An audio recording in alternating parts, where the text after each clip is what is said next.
सत्य के साथ। सबसे डेवलप्ड विधानसभाओं में कैंट विधानसभा है, पर सबसे पहले जो मेरे दो काम होंगे, महाविद्यालय, बड़ा सरकारी अस्पताल, अच्छा और सस्ता इलाज। मुख्यमंत्री जी किसी के छोटे या बड़े भाई हैं। कांग्रेस के समय में से डबल इंजन की सरकार थी, दोनों इंजन फेल थे। हमारी सरकार ने हर जगह शानदार काम किया। केजरीवाल तो लोग नहीं खड़े दिखते हैं। 60+ अगला दशक उत्तराखंड का होगा।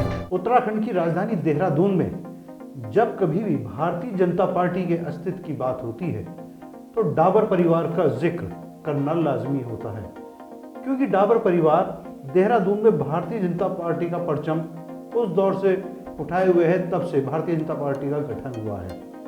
डाबर परिवार ने हमेशा से संगठन को मजबूत करने के लिए लाख कोशिशें की हैं और उसमें कामयाब भी रहा है।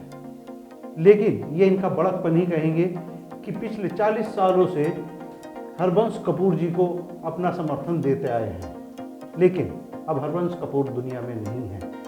लेकिन डाबर परिवार का चिराग विश्वास डाबर, जो अपने विजन के लिए जाना जाता है, डाबर परिवार की तरफ से पार्टी की सेवा कर रहा है। विश्वास डाबर वो शख्स हैं जिन्होंने हमेशा भारतीय जनता पार्टी के लिए संकट मोचक का काम किया है। मुख्यमंत्री पुष्कर सिंह धामी हो, अजय भट्ट हो या भगत सिंह कोश्यारी जी हो, वक्त वक्त पर जब जब जरूरत पड़ी किसी मजबूत विजन की, तो विश्वास डाबर एक संकट मोचक के रूप में सामने आए हैं। फिलहाल विधानसभा चुनाव मुहाने पर है, तमाम लोग तैयार हैं। ऐसा पहली बार है जब डाबर परिवार की तरफ से किसी से जनता उम्मीद कर रही है कि वो विधानसभा में कैंट विधानसभा क्षेत्र का प्रतिनिधित्व करेगा और इसका सीधा फायदा भारतीय जनता पार्टी की सरकार को होगा। विश्वास डाबर वो शख्स हैं जिन्होंने न केवल उद्योग के क्षेत्र में बल्कि समाज सेवा के क्षेत्र में हमेशा विजन की बात कही है। कपूर साहब के दुनिया के चले जाने के बाद में जनता चाहती है कि डाबर परिवार का चिराग विधानसभा में उनका प्रतिनिधित्व करे। तो आज हम बात करते हैं डाबर परिवार के विश्वास डाबर, जिन्होंने डाबर परिवार का सिक्का न केवल राजनीतिक क्षेत्र में जमाया बल्कि उद्योग के क्षेत्र में भी। डाबर जी, आपका बहुत बहुत स्वागत है। धन्यवाद, बहुत बहुत धन्यवाद। तो हमारे दर्शक डाबर परिवार के उस शख्स से मिलना चाहते हैं जिसने हमेशा पार्टी के लिए त्याग बलिदान किया है, हमेशा से हरबंश कपूर जी को जिताते आए हैं। लेकिन इस बार जनता चाह रही है कि विश्वास डाबर विधानसभा में कैंट विधानसभा का प्रतिनिधित्व करें। आखिर इतना प्यार जनता क्यों करती है आपको? देखिए, जहाँ तक रही बात मेरी, मैं सन 74 में जब जयप्रकाश नारायण जी ने संपूर्ण क्रांति की बात की थी और दिल्ली में एक बहुत बड़ी बैठक रखी, तो उसमें भी मैंने भाग लिया था और इमरजेंसी में मेरी एक एक्टिव भूमिका रही। और 1978 में जब जनता युवा मोर्चा का गठन हुआ, यूथ कांग्रेस के मुकाबले में, भारतीय जनता पार्टी तब नहीं थी, तब जनता पार्टी होती थी और जनता पार्टी का यूथ विंग होता था जनता युवा मोर्चा, उसके हम संस्थापक सदस्य थे। और 1980 में जब जनता युवा मोर्चा का विलय भारतीय जनता पार्टी में हुआ और उसका नाम भारतीय जनता पार्टी हो गया, तो हम भारतीय जनता पार्टी में आ गए, क्योंकि 1980 6 अप्रैल को ही भारतीय जनता पार्टी का गठन हुआ था। उससे पहले जब जनसंघ का गठन हुआ था 1951 में, तो उसके जो 12 संस्थापक सदस्य थे उनमें से 2 मेरे परिवार थे, एक मेरे दादाजी और एक मेरे पिताजी। संघ परिवार का हिस्सा आरएसएस से हमारा जो नाता है वो सन 1938-39 से है, जब मेरे परदादा संघ चालक बने थे। और सन 42-43 में उनकी मृत्यु के बाद मेरे दादाजी संघ चालक बने और देवेंद्र शास्त्री जी, जो देहरादून से एमएलए भी रहे हैं, एमएलसी भी रहे हैं उत्तर प्रदेश में, वो वहाँ पे प्रचारक बन के आए और उनके वजह से ही हम जो है देहरादून में बस गए, क्योंकि उनका आग्रह था कि लाला जी आप मेरे साथ देहरादून में ही रहिए। और देहरादून में अच्छा था तब, और हम यहीं आके बस गए और मैं तो यहीं पैदा हुआ। और तब से मैंने सेवा, जन सेवा को अपने, जब से मैं पैदा हुआ अपनी आंखों से देखा है और उसी को मैंने आगे बढ़ाया है। इसमें कोई विशेष बात नहीं है। ये तो हर व्यक्ति का कर्तव्य है कि जन जन का ध्यान करे। राजनीतिक क्षेत्र में आके सबके लिए सोचना ही श्रेष्ठ है, ऐसा मैंने अपने परिवार से सीखा है, ऐसा मैंने अपनी पार्टी से सीखा है। जहाँ तक रही हमारा करने, तो पार्टी ने हमें बहुत दिया है। पार्टी ने हमें सम्मान दिया है, पार्टी की वजह से हमें मान मिला, लोग हमें पहचानते हैं। मैं इतना बड़ा आदमी नहीं था कि मेरे को सब लोग जानते, पर पार्टी की वजह से हमें एक पहचान मिली है, इसके लिए मैं बहुत पार्टी का धन्यवादी हूँ। डाबर साहब, आप भारतीय जनता पार्टी में देहरादून का, उत्तराखंड भाजपा के एक ऐसा चेहरा है जो हमेशा विकास के रास्ते पर चलने की बात करता है, नए नए इनोवेटिव आइडियाज़ की बात करता है। आपने हमेशा भारतीय जनता पार्टी की सरकारों में जो मुखिया हैं उन तक से आप भिड़ गए विजन को लेकर, क्योंकि आपका एक सूत्रीय कार्यक्रम सिर्फ डेवलपमेंट रहता है, इनोवेटिव आइडियाज़ रहते हैं, तो आपको एक विजनरी नेता कहा जाता है। तो उत्तराखंड को लेकर, जैसे आप वर्तमान मुख्यमंत्री पुष्कर धामी आपके छोटे भाई की तरह हैं, तो आप आज के दौर में भी अच्छा विज़न लेकर राज्य को प्रगति के पथ पर ले जा सकते हैं। तो आपका क्या विज़न है? क्योंकि कैंट विधानसभा क्षेत्र में आप अभी तक कपूर साहब को जिताते आए हैं, लेकिन अब लोग आपसे ही उम्मीद कर रहे हैं। देखिए, कपूर साहब को वहाँ की जनता ने जिताया है, कपूर साहब के कार्यों ने जिताया है। हमारी भी उसमें एक छोटी सी भूमिका रही है हमेशा, और उन्होंने अच्छा कार्य किया है। आज सबसे डेवलप्ड विधानसभाओं में से एक कैंट विधानसभा है, इसमें कहीं कोई दो राय नहीं। परंतु अभी इसमें बहुत सारे काम हो सकते हैं। जैसे आज भी पूरी कैंट विधानसभा में कोई सरकारी महाविद्यालय नहीं है, तो मैं चाहूँगा कि मैं सबसे पहले एक बड़ा महाविद्यालय, अच्छा महाविद्यालय कैंट विधानसभा में लाऊँ। एक बड़ा सरकारी अस्पताल की भी बहुत बड़ी कमी है, मैं उसको लाऊँ। सड़कों का काम बहुत अच्छा है, नालियों का काम बहुत अच्छा है, बाकी जो बेसिक सुविधाएं हैं, बिजली पानी, उसकी बहुत अच्छी वहाँ पे व्यवस्थाएं हैं। उसके अलावा कुछ बहुत सारी ऐसी इंस्टीट्यूशंस हैं जो कैंट विधानसभा में पड़ती है, जैसे UNGC है, सॉइल कंजर्वेशन सेंटर है, FRI है, IMA है। ये जो भारत का प्रतिनिधित्व करती हैं पूरे देश में, ऐसी भी हमारे यहाँ संस्थाएं हैं। उन संस्थाओं के रहते भी कुछ डेवलपमेंट में कहीं करोड़ा आता है। सबसे बड़ी समस्या तो प्रेमनगर क्षेत्र की है। प्रेमनगर क्षेत्र में सारे जो हैं वो असैनिक लोग रहते हैं, सिविलियन रहते हैं, पर उसका कंट्रोल जो है वो कैंटोनमेंट बोर्ड के पास है। इसलिए कई सारी ऐसी योजनाएं हैं जो वहाँ पे नहीं हो पाती। तो मेरा पहले एक डेलीगेशन लेके हमने एक अपना निवेदन दिया है, डिफेंस मिनिस्टर जी को भी दिया है, क्योंकि रक्षा राज्य मंत्री उत्तराखंड के हैं, उनको भी हमने दिया है कि प्रेमनगर को नगरीय क्षेत्र घोषित किया जाए कैंटोनमेंट से बाहर, और एक इंडिपेंडेंट छोटी नगर पालिका बनाई जाए, ताकि जो वहाँ की समस्याएं हैं उनका तुरंत निराकरण हो सके, और एक मुख्य धारा में आके जो थोड़ी बहुत कमी रहेगी वहाँ की डेवलपमेंट की, उसको वो, ये भी मेरी एक प्राथमिकता है। उसके अलावा बहुत ज़्यादा संभावनाएं हैं पर्यटन की, उनको कैसे विकसित किया जाए वो भी मैं करूँगा। ट्रैफिक की समस्या भी बहुत कम क्षेत्रों में है, और उसको काफ़ी हद तक हमने अपनी सरकार के रहते उसको काफ़ी सुदृढ़ किया है। पर्यावरण भी हम, क्योंकि FRI का जंगल है, आसपास बहुत हरियाली है, कैंट क्षेत्र में बहुत हरियाली है, तो वो भी काफ़ी अच्छी स्थिति में। पर सबसे पहले जो मेरे दो काम होंगे, महाविद्यालय, अस्पताल।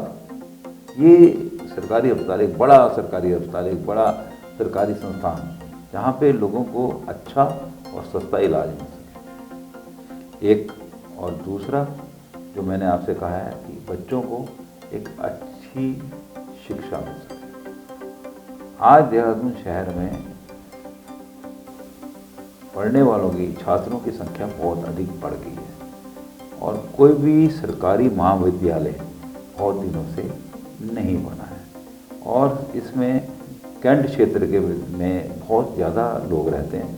अगर आप वोट भी देखें तो हमारे काफ़ी ज़्यादा 1,37,000 से ऊपर वोट हैं, उस हिसाब से पॉपुलेशन भी इतनी ज़्यादा है।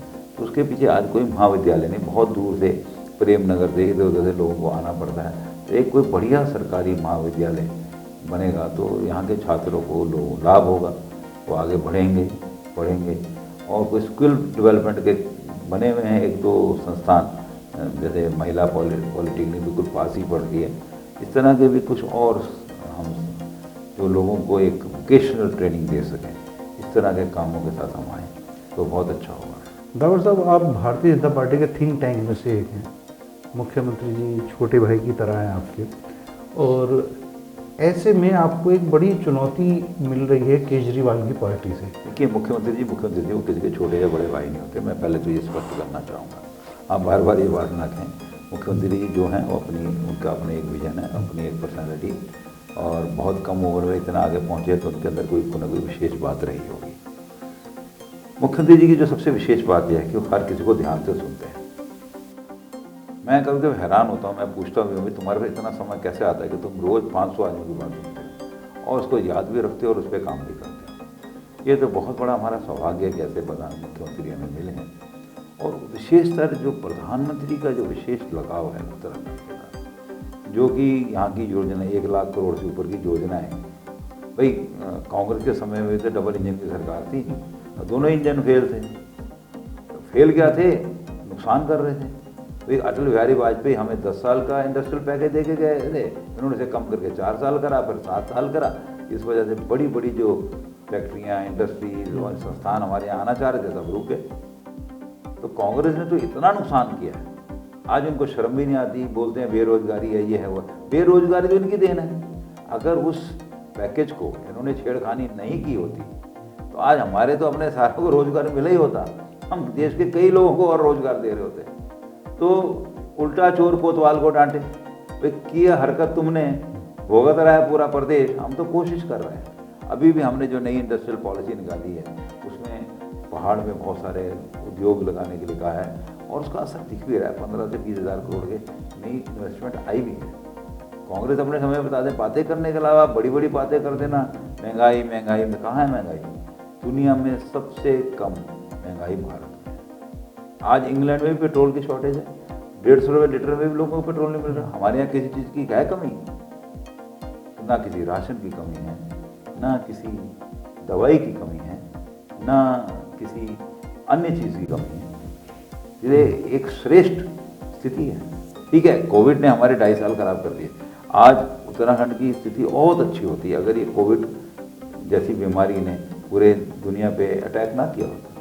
ये एक बिल्कुल सच्चाई है और इसको हमें मानना भी चाहिए। और आज भी आप देख लीजिए, जो बीजेपी रूल स्टेट है उनमें कोविड मैनेजमेंट कैसी है और दूसरे स्टेटों में कोविड मैनेजमेंट कैसी है, कहना नहीं चाहिए, पर हमारी सरकार ने हर जगह शानदार काम किया है। आज भारत में एक राज्य ऐसा है उत्तराखंड, यहाँ पे 5 लाख तक का इलाज हर परिवार का फ्री है, ना कि कोई गरीब अमीर, सबका भेद मिटा के जो हमारी आयुष्मान योजना, अटल आयुष्मान योजना है, उसको आप देखिए ना कि हर परिवार कवर्ड है, उत्तराखंड का हर निवासी कवर्ड है। तो ये काम जो है बीजेपी कर सकती थी, एक बहुत बड़ी विजन है। उसके अलावा हमने कहा कि टैबलेट देंगे, हमने दी है ना। डीबीटी से लोगों के पैसा पहुंच चुका है ना, कांग्रेस वाले उसमें भी टांग अड़ा रहे थे। ये करते कुछ नहीं है। कांग्रेस वालों का सिर्फ एक ही काम है, कि काम रोका कैसे जाए, जनता परेशान हो कैसे हो। इनका काम हर काम में अड़चन डालना है। भारतीय जनता पार्टी जो कहती है वो करती है, सबका साथ, सबका विकास, सबका विश्वास, यही ही हमारा ध्येय है और हमने आज तक जो कहा है वो हमने किया है। अगर हम कैंट विधानसभा क्षेत्र की बात करें, पिछले 40 सालों से कपूर साहब प्रतिनिधित्व करते आए हैं। पिछले 40 साल से नहीं, लगभग 33 साल से। हाँ, लगभग वो जीतता है। लेकिन इस बार ऐसा मौका है क्योंकि ये आम चुनाव है, उपचुनाव नहीं है। अगर किसी की मृत्यु हो जाती है तो उपचुनाव होता है और उसके साथ सिंपैथी लहर होती है, जीत जाते हैं। लेकिन आम चुनाव में अगर मान लीजिए कपूर परिवार की तरफ से पार्टी ने किसी पे दांव खेला तो ये पार्टी हित में कितना महत्वपूर्ण होगा? देखिए, पार्टी के जो भी हमारे शीर्ष नेतृत्व हैं वो हमसे ज़्यादा समझदार है। सभी हमारे जो भी निर्णय करेंगे सोच समझ के करेंगे और उस निर्णय को हम स्वीकार करेंगे। जो भी होगा पार्टी के हित में होगा और वो पार्टी के हित में हमसे ज़्यादा अच्छी तरह समझते हैं। आप कितने बड़े दावेदार हैं? देखिए, ऐसा है, दावेदारी नहीं है, दावेदारी शब्द ही नहीं है मेरे उसमें। हमने तो अपने निवेदन किया है, दावेदारी शब्द तो मेरी डिक्शनरी में ही नहीं। हमने तो अपनी उनको निवेदन किया है कि हमारी भी इच्छा है, अगर पार्टी उचित समझेगी तो हमें मौका देगी। आपका मुकाबला केजरीवाल से है या राहुल गांधी से? सच्ची बात बताऊँ यहाँ कोई मुकाबला ही नहीं है। मतलब अभी जो लड़ाई लड़ रहे हैं दोनों दूसरे नंबर की लड़ाई लड़ रहे हैं, और केजरीवाल तो मेरे को कहीं खड़े दिखते नहीं हैं। वो मदारी अच्छे हो सकते हैं पर खिलाड़ी अच्छे नहीं हैं, ये मैं जानता हूँ। तो आपका यानी कि हम मुकाबला हरीश रावत से माने या राहुल गांधी से माने? देखिए, हमारा मुकाबला किसी से नहीं। हमारी सरकार पिछली बार से अधिक सीटों से लौट रही है, इसमें कहीं कोई संशय नहीं है। पर आपने जब कहा तो मैंने कहा एक मदारी है और एक मैं कुछ नहीं बोलूँगा, सारी दुनिया बोलती है, उस शब्द को मैं नहीं बोलना चाहूँगा। नहीं, उसने फ्री बिजली देने की बात कही है, इलाज की बात कही है, और भी बहुत सारी योजनाएं जो फ्री पे आधारित है, वो आपको कितना डैमेज कर रही है? देखिए, ऐसा है, उसकी असलियत सब लोग जानते हैं। इलाज फ्री तो हम पहले ही दे रहे हैं। दुनिया में फ्री राशन की सबसे बड़ी योजना को 100% इम्प्लीमेंट किया है।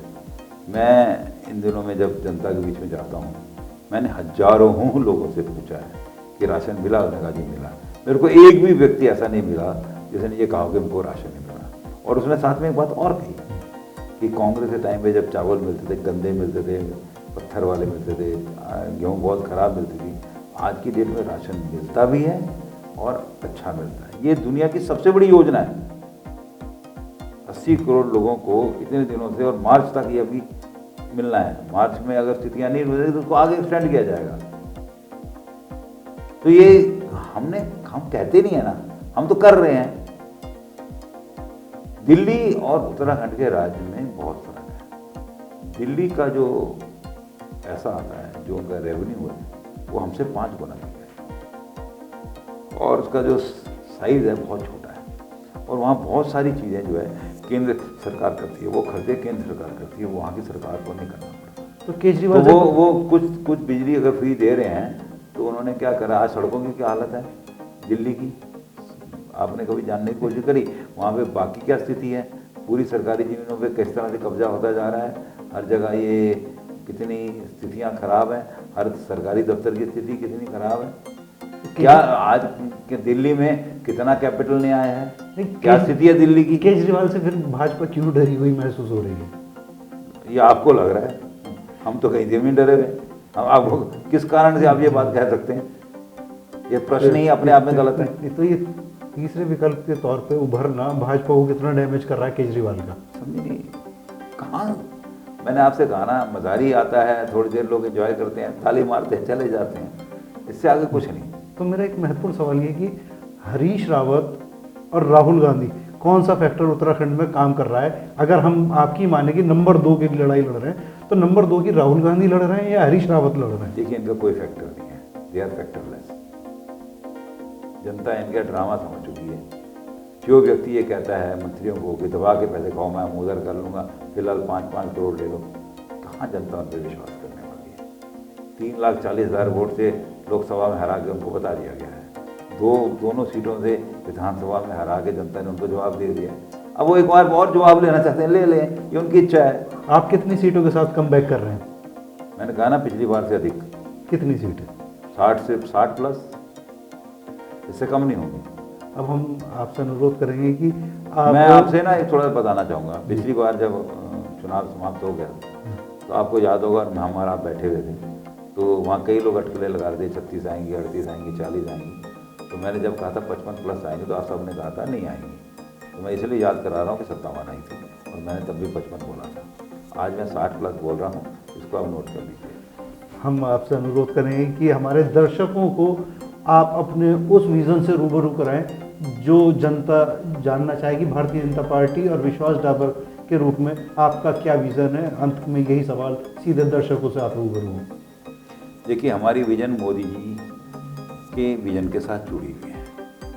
उन्होंने कहा है कि अगला दशक उत्तराखंड का होगा, और उत्तराखंड नंबर 1 राज्य होगा। उत्तराखंड तो होगा। आज आप देखिए, आज से कुछ समय पहले अगर दिल्ली जाना हो तो 8 से 9 घंटे का समय लगता था, आज 3.5 घंटे में पहुंच जाते हैं, और आने वाले 2 साल बाद ये दूरी 2 घंटे की रह जाएगी। आज अंतर्राष्ट्रीय मानचित्र पे देहरादून आ चुका है। आज जिस तेज़ी के साथ, जिस समय के साथ पूरा नया एयरपोर्ट बना है और उसकी एक्सटेंशन का काम भी 10 महीनों में पूरा हो जाएगा।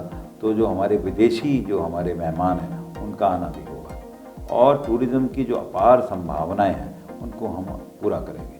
केदारनाथ की डेवलपमेंट, बद्रीनाथ की, गंगोत्री की, यमुनोत्री की, ऑल वेदर रोड और बहुत सारी चीज़, जैसे हमारे यहाँ पे लच्छीवाला में सफारी बनी है और छोटे छोटे इतने सारे काम हो रहे हैं कि अगर आप देखेंगे तो आने वाले समय में विश्व के मानचित्र पर एक डेस्टिनेशन के रूप में, एक टूरिस्ट डेस्टिनेशन के रूप में उत्तराखंड पूरे धमाकेदार एंट्री करेगी और स्थापित होगी। और उसके बाद रोजगार की अपार संभावनाएं, उसके अलावा इंडस्ट्रियल, खास तौर पे जिस तरह से केंद्र सरकार ने इलेक्ट्रॉनिक्स को बढ़ावा देने के लिए PIL स्कीम निकाली है, उसमें बहुत बड़ा हिस्सा उत्तराखंड का होने वाला है। बहुत बातें चल रही हैं, 15 से 20 हज़ार करोड़ की और इन्वेस्टमेंट आ चुकी है।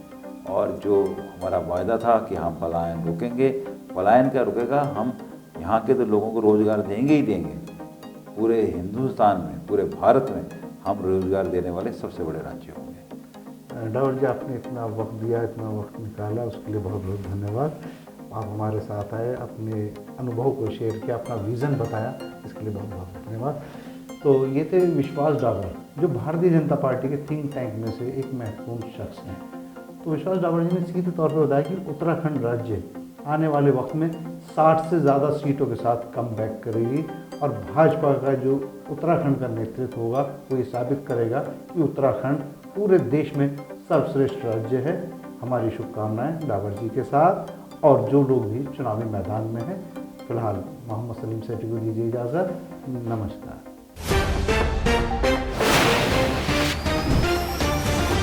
सत्य के साथ